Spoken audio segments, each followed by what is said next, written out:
Well, good afternoon, everyone, and thank you for joining us. My name is Austin Nairn, and I'm the Executive Director of World Trade Center Vancouver at the Greater Vancouver Board of Trade, where we help companies to reach new markets faster. Welcome to our Business Resiliency series, Navigating COVID-19. Today, we'll be focusing on e-commerce essentials. In this time of unprecedented uncertainty, we want to make sure our members and the broader business community can find answers to the most pressing questions facing their businesses. Through a series of free webinars, experts will provide guidance and answer questions to help companies navigate their next steps. We encourage you to take part in this discussion, and you can engage with us on Twitter, Facebook, Instagram by using hashtag GVBOT. We are also using Slido for today's session to allow you to submit your questions online. And you can access this on your computer or phone by simply visiting slido.com and using the password WTC ECommerce. Before we start, and especially in these challenging times, we want to thank our long-standing sponsors called our Pillar Partners. They include TELUS, CN, YVR, BCIT, and Air Canada. We are very grateful for the support of these 5 organizations whose annual partnerships and commitments enable the work of the Board of Trade. And thank you to our preferred media partner, Business in Vancouver. Today, we have the pleasure of having Shane Gibson join us. Shane is the author of 2 books on digital marketing and social media, and also is the lead facilitator for the World Trade Center Vancouver's Trade Accelerator Program and International ECommerce Essentials Workshop.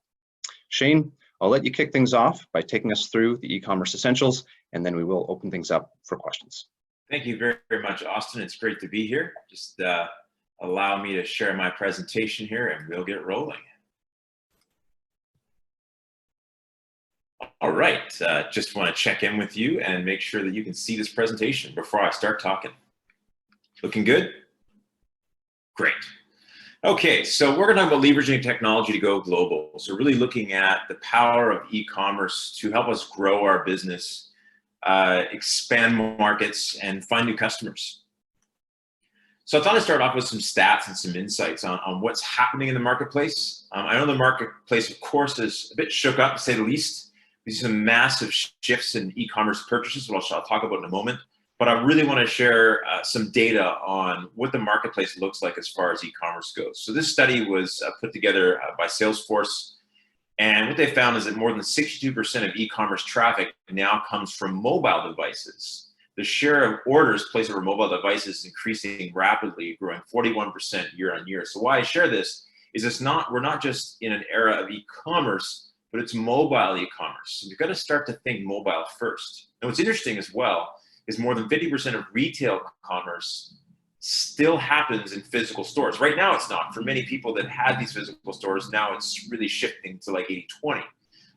But what's interesting is even when someone is in that store, 50% of purchases are influenced by online e-commerce presence, right? And so we've all done this. We've gone to a store, or before we go in, we're online looking at their online store to decide what we're going to get, comparing prices, looking at reviews. And so everything we do within e-commerce also affects, to a great degree, 50% of the purchases that happen in real life as well.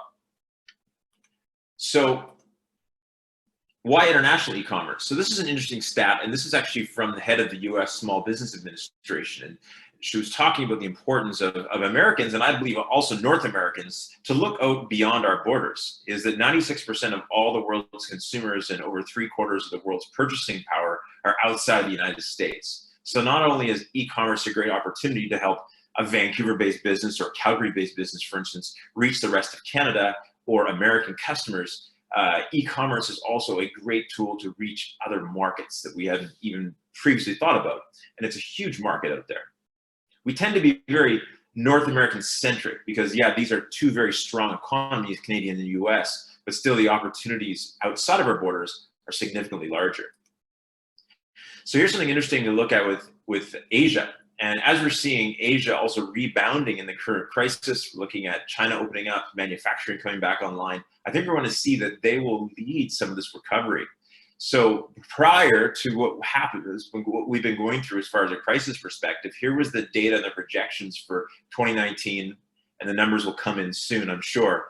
But Asia Pacific will still lead the global e-commerce change in 2019 and beyond. We expect the region to see a growth of 25 to 2.271 trillion, representing 64% of global e-commerce spending.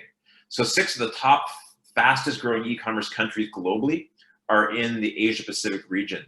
So I think us in Vancouver and the West Coast in particular have a really fantastic opportunity to access this massive market, and a lot of local ties and distribution opportunities and logistics platforms set up for us to do that.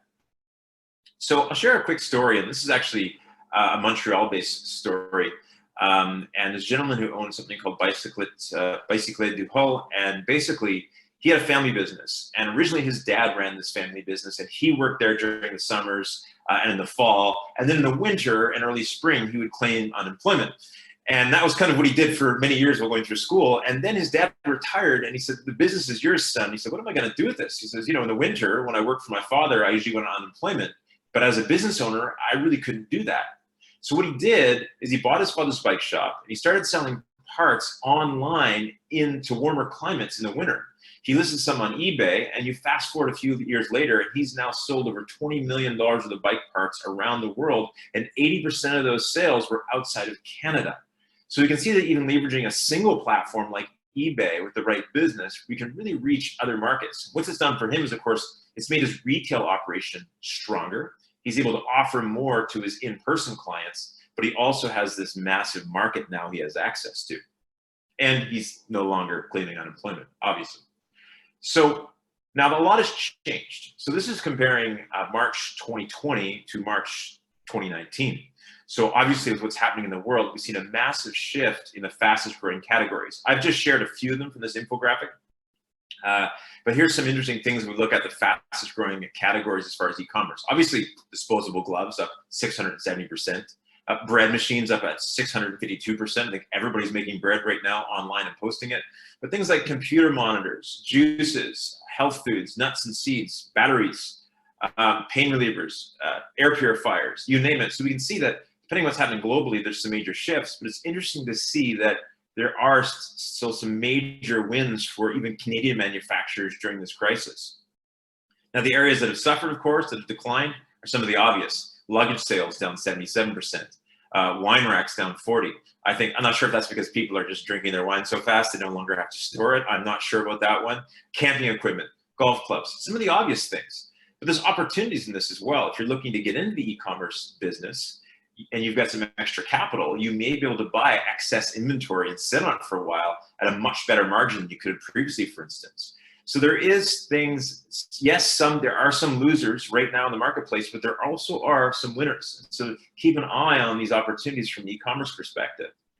So I'm going to talk about 5 e-commerce export imperatives. Now, I think that, if you're only doing business in BC, you could also think about, Alberta, Manitoba, Quebec, Montreal as export opportunities as well, but also global opportunities. And it's just about getting our business online and making it easy as possible for our customers and potential customers to transact with us. So here's 5 things I'm going to cover. Is number 1, you have to be an omni thinker. And this is a really important piece. You've got to think about more than one channel, more than one platform to win in e-commerce. Also, marketing is a conversation. And so we think about marketing as a landing page or an ad or a shopping cart, but it's actually a very conversational movement at this point. And we think about Messenger, we think about text, we think about chat applets, and we can see them driving this. Customization is key. So I'll give some examples of customization. And you need to play offense in cybersecurity and intellectual property. So it's not just about it's not just about reacting to what's happening out there or having a secure shopping cart. You've got to have a comprehensive plan for cybersecurity. And lastly, on top of the fact is that you need to move like Wayne Gretzky. So I get this question all the time. Should I use Amazon or Shopify on my own site? And my answer in many cases is yes. That's my answer. Yes, you should use Amazon and you should use Shopify, and you might want to look at Instagram and Facebook stores, and you probably also want to look at some eBay presence as well to sell excess inventory, end runs, products you've discontinued, you name it. And so all these tools can play a role for you. So I think about today as it being an omni-channel opportunity. So a good example is Partake Brewery. So Partake Brewery, one of the things they've done is their product is available on, it's a non-alcoholic brewery, so it ships across Canada and across borders quite easily. But yes, they've got their product available in retail stores. You can buy an individual can. And the way they're using their web store is you have to buy, a minimum of a flat of 24 cans of beer. And so they're looking at selling volume on their own personal web store. Plus they're on all these other micro sites like Amazon and you name it, where you can just buy 4 cans. But they've got a process set up. And part of it is because depending upon your consumer group, they're going to prefer to buy from different platforms. You can't force them to go to one or the other. If you want to reach your whole market, you've got to be open to that. Coupang is the leading e-commerce platform in South Korea and parts of Southeast Asia. If you want to hit Southeast Asia as a target market, eBay and Amazon aren't going to get you there. And so just because these platforms lead here in North America does not mean they even really have a hold in some of these other markets. So you've got to be a multi-platform player. The other aspect is, from a digital marketing perspective, this also holds true.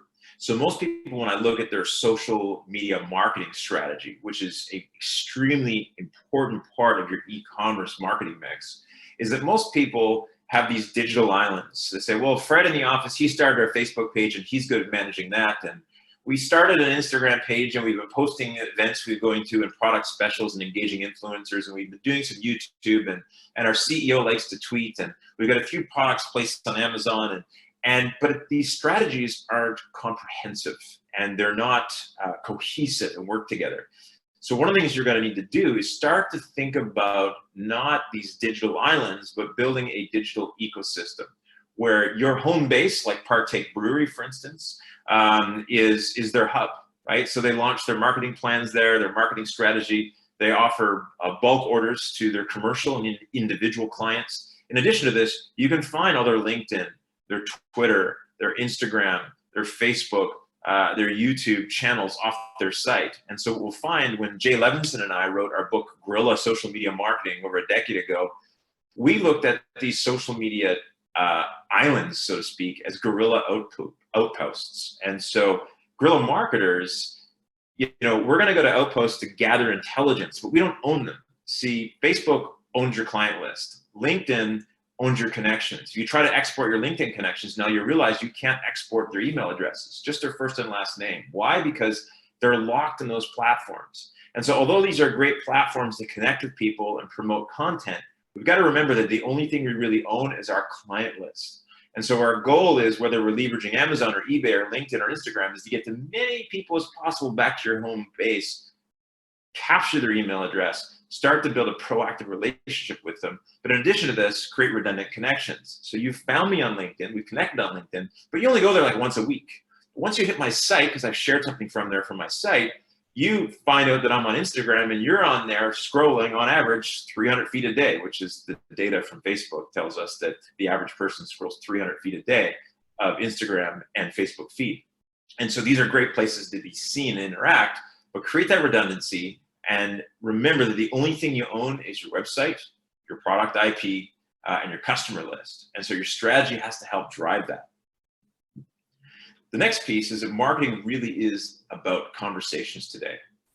And so it's about conversations on platforms like LinkedIn, interacting back and forth, or Twitter or Instagram or Facebook, but it's also about conversations even through chat applets. And so part of it is the ability to respond quickly. So if I hit a e-commerce site, one of my popular e-commerce sites I shop on a regular basis, literally within about 30 seconds, if I'm just stalled on a page or sooner, a chat applet will pop up and they'll ask if they can help me. Now, one of the reasons why is there was a study done a number of years ago by InsideSales.com and Dr. James Oldroyd, and they found that the odds of contacting a new lead is 100 times greater within 5 minutes versus 30 minutes. And this is someone who filled their name and address and email address and phone number in on a form. The odds of entering the sales process are 21 times greater when contacted within 5 minutes versus 30 minutes. So we can do this via email or phone, or someone fills in a request, but chat enables you to engage somebody within the first 30 seconds. And that really helps conversions. And for me, if I have a challenge or a question, I would much more prefer to hit the chat applet and interact with somebody. Most of us would, than have to pick up the phone and call customer service at a company and sit on hold and talk to someone in the call center. And so from this perspective, it's a really effective way to engage your e-commerce customers. So ditch the form and focus on the conversation. And so this is one of the things you can do as well is you can program chatbots. So it can pop up. For instance, this is within Facebook, or actually this one's within their own applet, but it works the same within Facebook from shopspring.com. And it says, hey, what are you looking for today? And I'll say, oh, I'm looking for men's items. And say, okay, so are you looking for clothing, shoes, accessories, sneakers? What's your price range? And I'll put all that in and it'll start to answer questions I might have, or I can just ask for customer service. So why this is important is you can actually program a chatbot to help filter out the true opportunities, help people problem solve, and really leverage the number of people who have to deal face-to-face or human to human, and actually be able to handle more traffic with fewer people on your team. So it both gives immediate response, but it also helps qualify and filter out questions. So chat converts and grows. So Forrester research found that chat provides a 10% increase in the average order size and a 40% increase in conversion rate on average for e-commerce companies.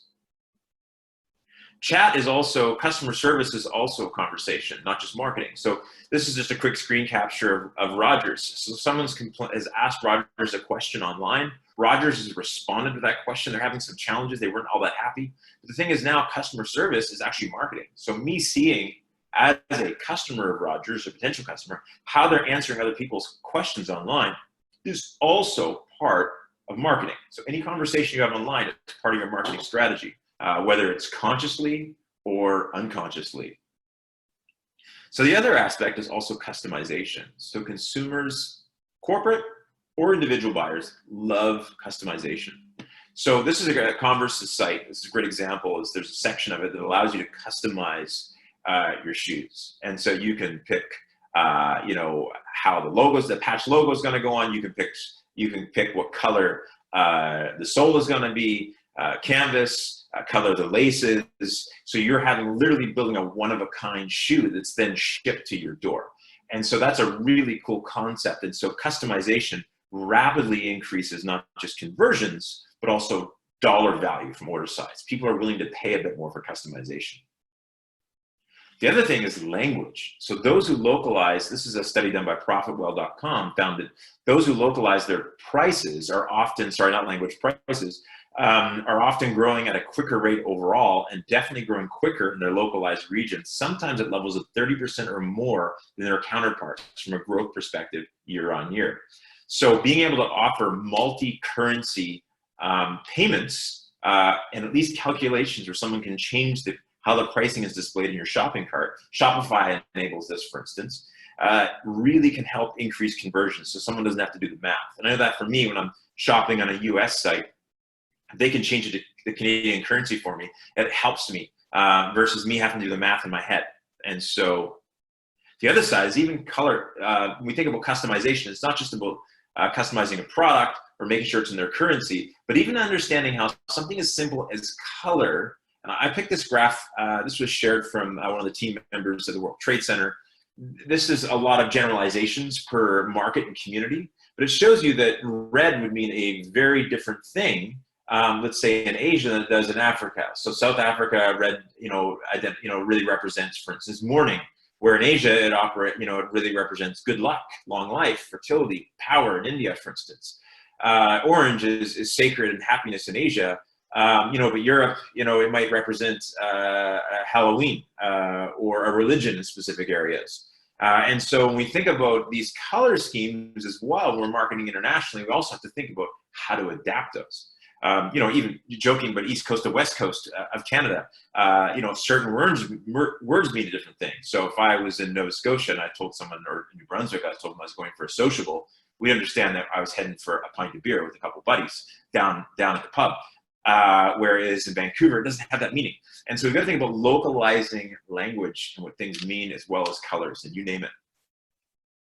So I'm going to finish briefly here. I've got literally 3 more slides, so I think I'm pretty well on time. They gave me a challenge. They said, Shane, we want you to speak on e-commerce in 22 minutes. And so for those of you who know me well, that's a challenge. I like to talk and I've got a lot to share, but here we go. So cybersecurity. So here's some thoughts. So the average breach from a cybersecurity perspective for a small business is $120,000, up to $1.3 million for large enterprises and more. Like the breach that happened with British Airways with the carjacking a couple of years ago was in the tens of millions of dollars of financial damages for the organization. So here's some things to think about. These are all the things that are going to cost you if you don't have a proper security setup with your e-commerce. Number one, notification costs. So you have to let all your customers know that, hey, your credit card numbers or your personal information has been compromised. Number two, investigation. And so you're going to have to pay someone, hire a professional, or contract the team you already have to investigate where things went wrong. Fines, penalties, or loss of merchant services. So you talk to someone like Elavon or Moneris, and if they found you've been negligent in your security, they might pull your ability to actually do credit card transactions. Then you have to replace your client's cards, help them with credit monitoring, and also identity theft repair. So this is something you've got to put forward to. Point that you probably have to replace your point of sale system, your website, web store, and upgrade everything, because once they've been in there, you just have to redo it. Additional staff hours, PR branding, additional security monitoring, legal costs, and of course, 3/4 of people who, when you lose their data, they go somewhere else. There was a bank recently sent my mom an email saying, hey, by the way, one of our staff compromised a number of accounts. They were looking at customer accounts. The person's been fired. We don't think anything's gone wrong. But we'll help pay for your credit monitoring. And the first thing my mom said is, hey, that's great, thank you, and please cancel my credit card. And that's what most Canadians will do. They'll cancel if they lose their data. So these are things to think about. I hate that this is the demotivational speech part of my motivational speech on e-commerce, but it's important to have a cybersecurity strategy in place if you're going to do business, especially as you move overseas. So think about this car. So this is a beautiful vehicle. I think this is a limited edition series. It goes for about $1 million right now to collectors. So imagine you own this vehicle, it's $1 million.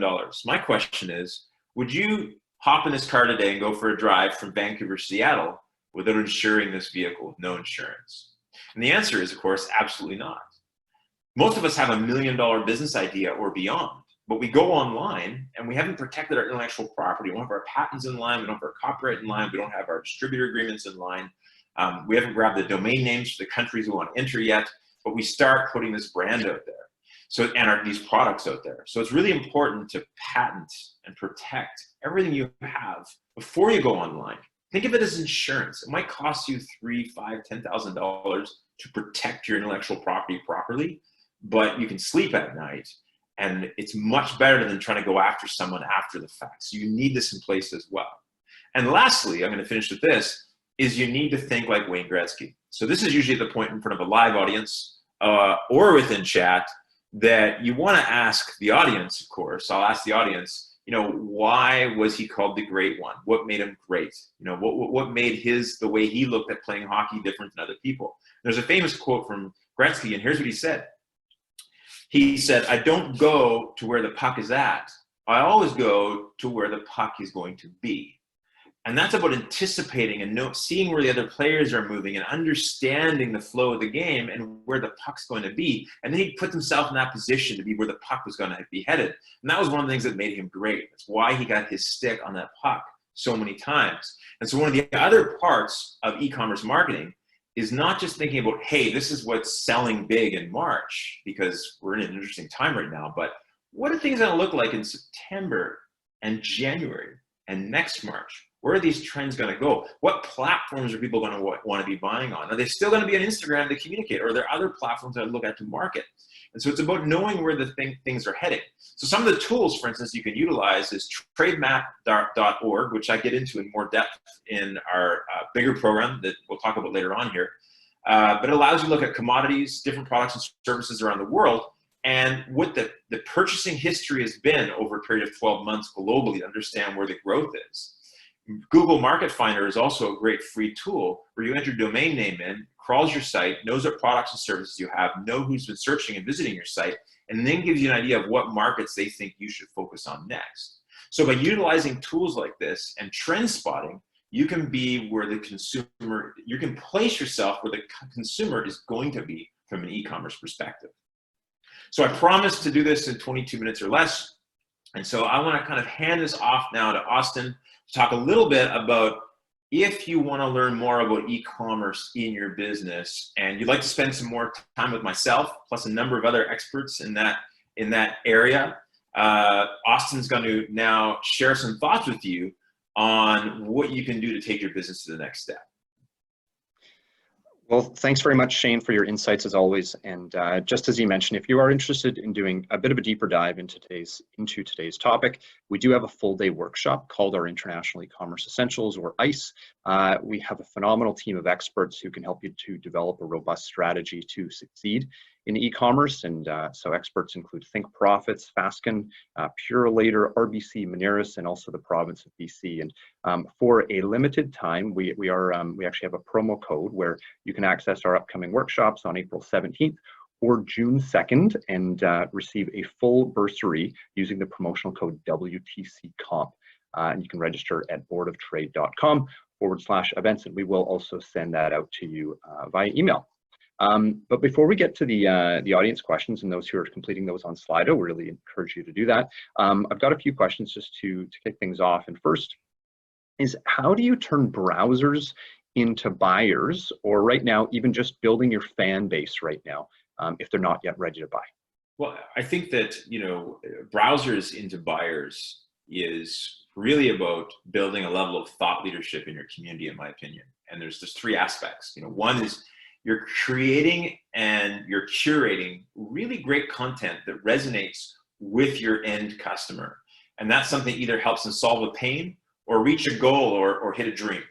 And so when you're thinking about creating content out there, whether it's videos, how-tos, insights, doing a complimentary webinar with someone with an area of expertise that would benefit your target market, these are all examples of thought leadership. So that's the first, of creating great content.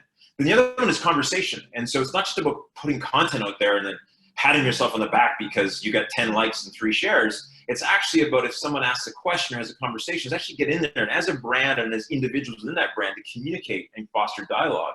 And the third is to really build community. And that is doing things that's bigger than your brand. And so whether that's how-tos, introducing the experts, finding things that will help them.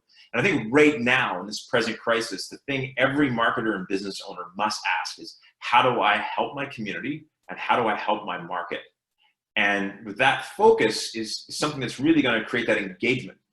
And then from the other aspect is how do you convert them, is understanding truly who your customer is. So you're not trying to boil the ocean. You're trying to identify who your specific target market is, and then what specific content and offers are going to drive them to your business, to your site.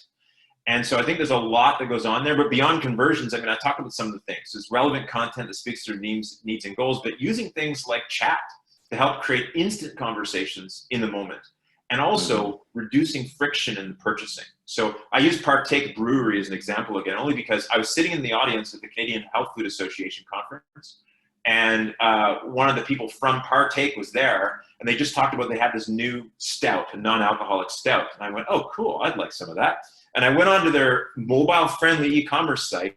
I clicked 24 cans, and because they allow Apple Pay, I used my thumb. It filled out my address, everything else, and authorized the purchase, and it shipped to my house. And so we're talking with my thumb, in about 30 seconds, I ordered 24 non-alcoholic beer, which I have since drank. But the point is that is frictionless purchasing. So if your purchasing is multiple pages and people are having to do this crazy zooming thing and they're frustrated with your shopping cart, forget about it. And so that's some of the things you can do to convert those browsers into purchasers.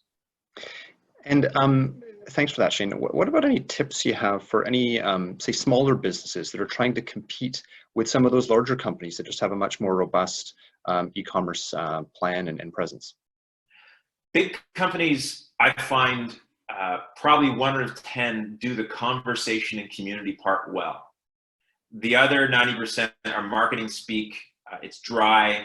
It's a marketing team punching out content. if you say something nice, they might say thank you, but they're not really engaging and communicating. So if you can get better at focusing on your true niche and really having great conversations with them, that's part of it. And the other one is looking at the fact that, especially Gen Z, they actually like standalone microsites more than they like an Amazon or a big platform. And so having a niche site that's well optimized through search engine optimization and a really strong content program to speak to a market like that, I think you can get an advantage over the big guys because they actually don't do real and authentic well. And that's I think the advantage is don't try to look big. Look focused and concerned and connected to your community. Excellent. Well, Shane, we're going to go to some of the questions from Slido now, from the audience. So let's just have our team pull those up. And so looking at those, so why don't we go to the second one there? And yeah. How should merchants promote their e-commerce sites, and what's been effective and what's generally not? I think it's the full marketing mix, as you saw on my graph there, about thinking about engagement, not engagement islands, but a full-on ecosystem. And so it's not, do I use Facebook or do I use Instagram? But knowing, you don't use every platform, but knowing that number one, it is multi-channel, right?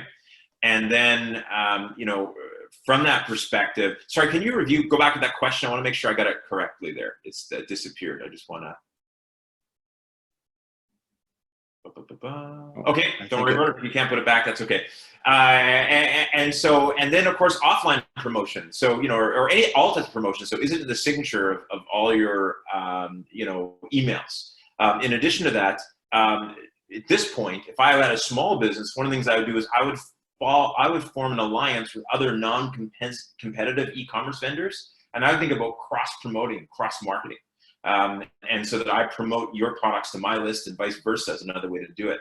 But search engine advertising, and right now, Facebook advertising, Instagram advertising is still an incredible deal compared to what it would cost you to drive traffic with a comparative offline platform like radio or billboards or you name it. So I would get really good at Facebook and Instagram advertising. I would think about search engine optimization, both paid and organic. And I would also think hard about influencer outreach and partnering with people, especially in this market. There's a lot of people looking for creative new ways to establish cash flow. And so probably people who might not have been willing to partner before are willing to talk about your product or promote your stuff to their list as a way to make additional income.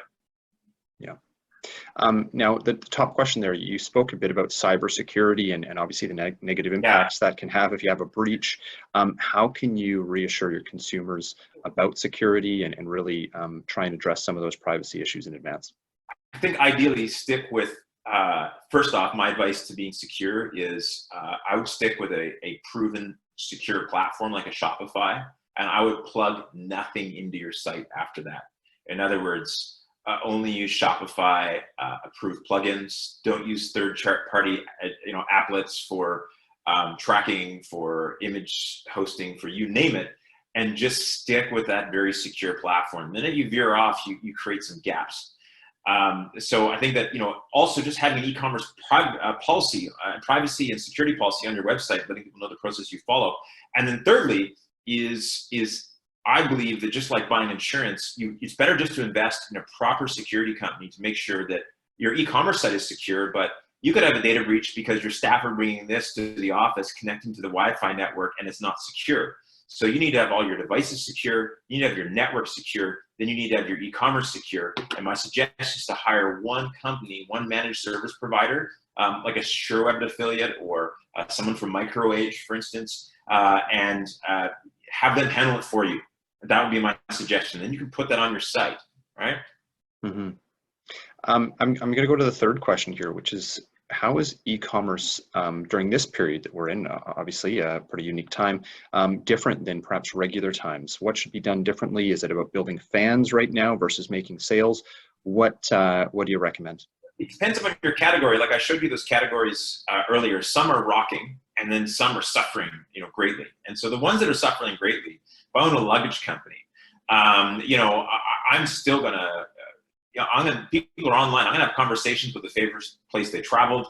I might, hold some contests, some fun stuff. I might do things to stimulate and build and deepen the relationships. So when the market changes, because we're not all going to stay locked up forever, I'm going to be the brand they want to do business with because they're most connected with them. But there also are, if I've got an e-commerce shopping cart set up and I've got a bunch of products listed on it that aren't selling well because there's not demand right now, can I source stuff that sells well? And can I get it onto my shopping cart and get it delivered to people? I look at Maple Organics, which is one of our graduates from the TAP program, who produces all natural skincare type products and a number of other solutions for personal care. And they pivoted and started making, of course, scented hand sanitizer. And they're selling a bottle, and per bottle they sell, they give a bottle away. Well, they've developed now this huge client list of people and contacts in the marketplace that when things turn around, they got a lot of equity. So these are some of the things that you can do from an e-commerce perspective right now, but there are still a lot of winners. Look for opportunities, look for ways to find supply and get it to other people. Shane, we've got time for just one last question, and so I'm going to go to the top one there. Should vendors maintain their own sites or use others' platforms? And you spoke a bit about this in your presentation. So the answer is yes, again. You should do both, but let's clarify when we talk about maintain your own site. I do not believe that, and I see people who still have them, build your own shopping cart software.